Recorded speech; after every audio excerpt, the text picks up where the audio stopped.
There are two things which separate Tajikistan from Afghanistan: the Amu River and 1,300 kilometres of barbed wire fencing under Russian control. Tajikistan may have declared its independence, but as far as Moscow is concerned, this Central Asian nation is still the edge of the empire.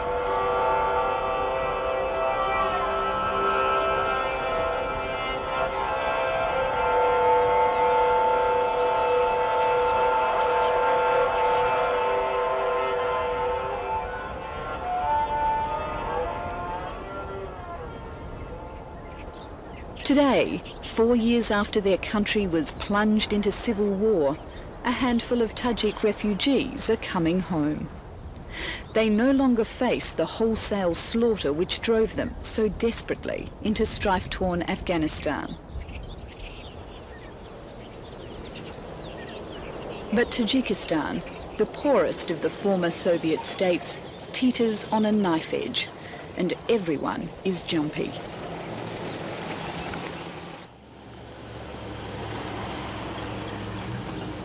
Today in Tajikistan, there is no guarantee of safety or security, particularly for the returnees.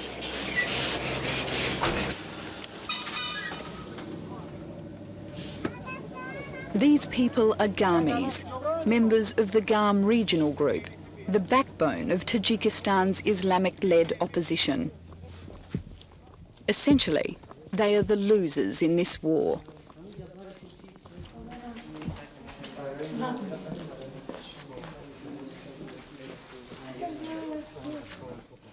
For years, Gamis like Saeed have dared not return home, fearful of reprisals by another regional group, the pro-communist Kulabis, who seized government in December 1992 with Russian support.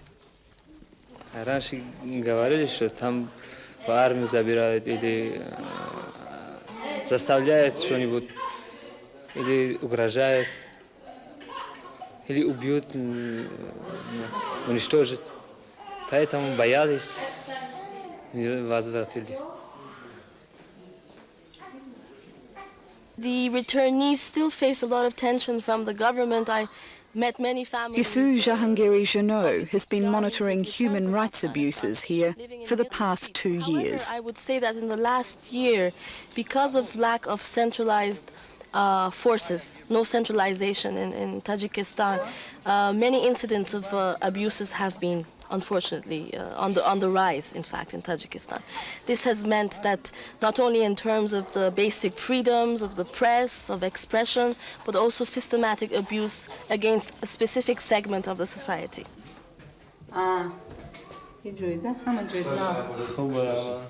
There's no doubt the returnees come under close scrutiny, physical and political.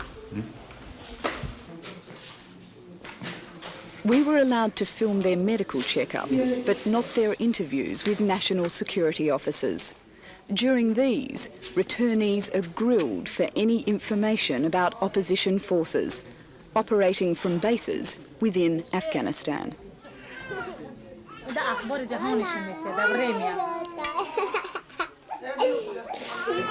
Tomorrow, these people will make the final journey to their villages, or what remains of them.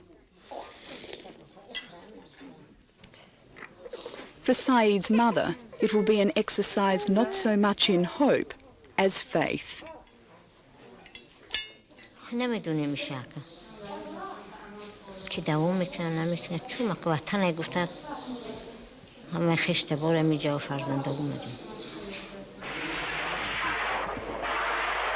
The seed for Tajikistan's brutal civil war was sown 70 years ago, when Stalin carved up Central Asia. He created a series of artificial states with no regard for ethnic and regional groupings. After the Soviet Union crumbled in 1991, long-suppressed tensions flared. Tajikistan became a battleground as pro-communist Kulabis and Islamic-backed Gamis fought for power.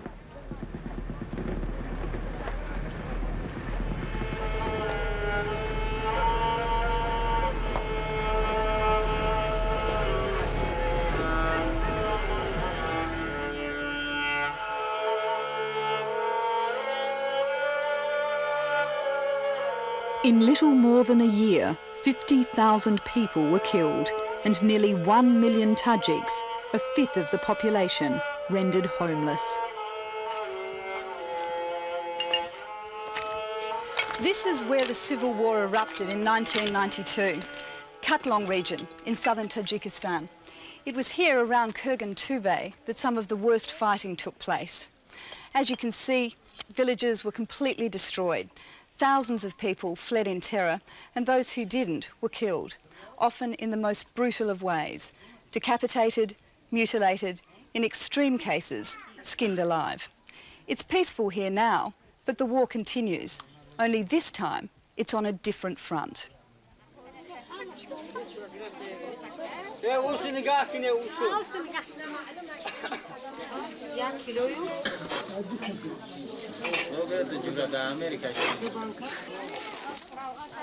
In the Soviet-named May the 1st village, the immediate enemy is starvation. Without the flour, sugar and oil provided by the World Food Programme, many here would have nothing to eat. برای خلق ما همی یاردم تشکیلات دولت‌های متحده 100% ضروره لازمه اگر همی ملل متحد یاردمش نمیشید اگر خلق‌های ما به هلاکت دچار میشدن خدا شما چند کس میگید Bohigul Safarova is the head of this community. When war broke out, it was the stronghold of Islamic opposition leader Saeed Abdullah Nouri. Today, it's the domain of widowed returnees. Most work on the state cotton farms, but few are getting paid. انا به خلق‌ها مزد معاششان داده نمیشه من در دوام 5 ماهی که از مهمه در دوام 5 ماهی که خلق تو امروز کار کرده اومده است یک بار 500 میگرفتن خلاص پنسیونر رو میگیرن نفقه‌شون That's not enough to buy even one bag of flour.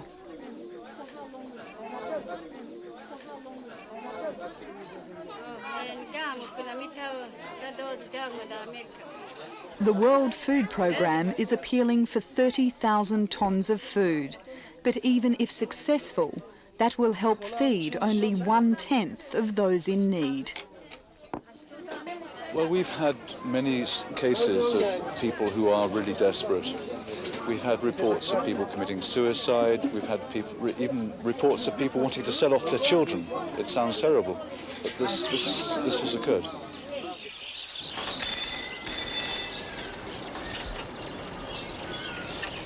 "100 kilometres to the north, in the capital, Dushanbe, the government of Tajikistan sits in splendid isolation. While claiming the war has cost the country $7 billion, the Prime Minister would have us believe Tajikistan has turned the corner. Значит, я думаю, уровень в этом году падения остановился, и мы идем на опережение или повышение эффективности работ производства. You say that the government's managed to stop the economic decline, so why haven't you been able to pay salaries? Что мы где-то на днях уже пойдем на перекрытие не только, скажем, месячной зарплаты, а и будем потихоньку закрывать и ту задолженность, которая у нас имеется. The reality, however, is that the government's priority is maintaining its tenuous grip on power.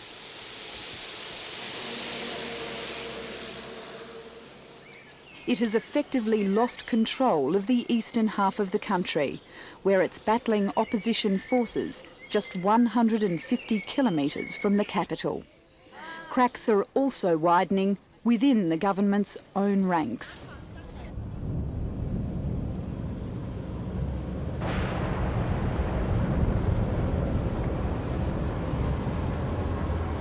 The only reason the government still controls Dushanbe is because of Russia's military and financial backing. Even so, the atmosphere here is tense.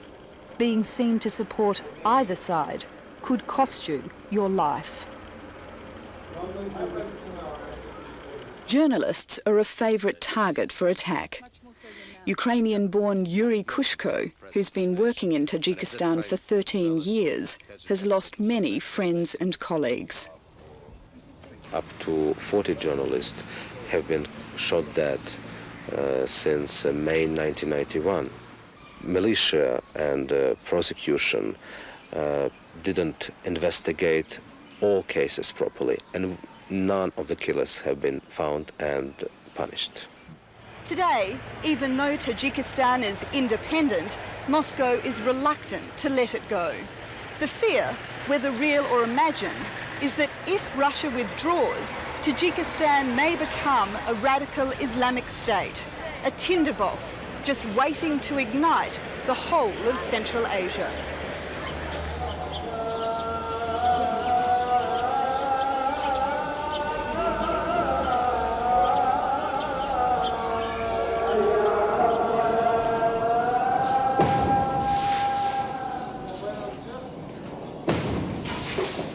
Islam is undergoing something of a renaissance in Tajikistan. Suppressed under Soviet rule, today religious leaders, nationalists and Democrats see rebuilding the faith as integral to restoring Tajik identity and culture. Together, these groups constitute the opposition. While not initially fundamentalist, it is becoming more radical as the conflict drags on.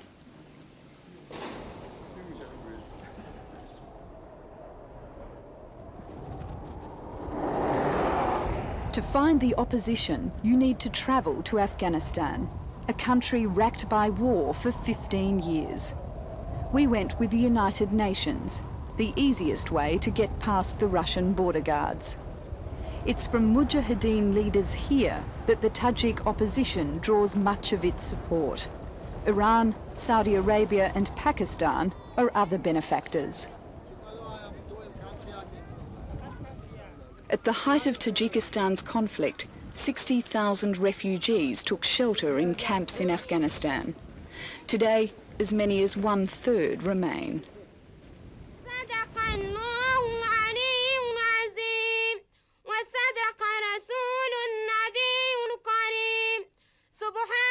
At Saki camp, run by the United Nations, Islam is an important part of life. Most of the children's schooling is spent studying the Arabic alphabet and the Quran.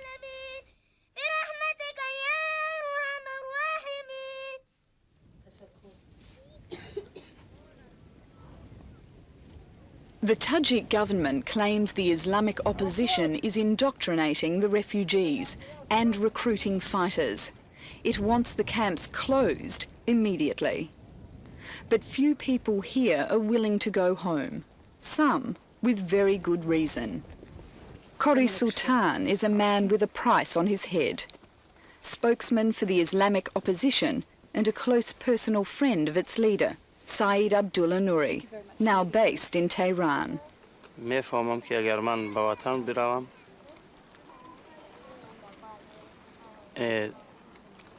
تحت تهدید و حتی که قتل قرار میگیرم در اونجا.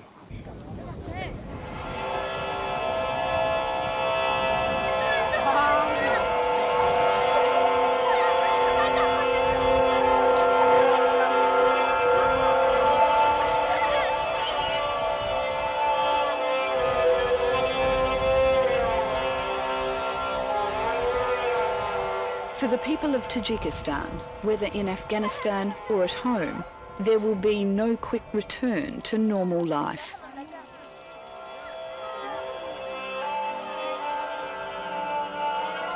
The government and opposition are locked in a stalemate, both unwilling to back down. The only hope is that Russia tires of the conflict and uses its considerable influence to force a compromise.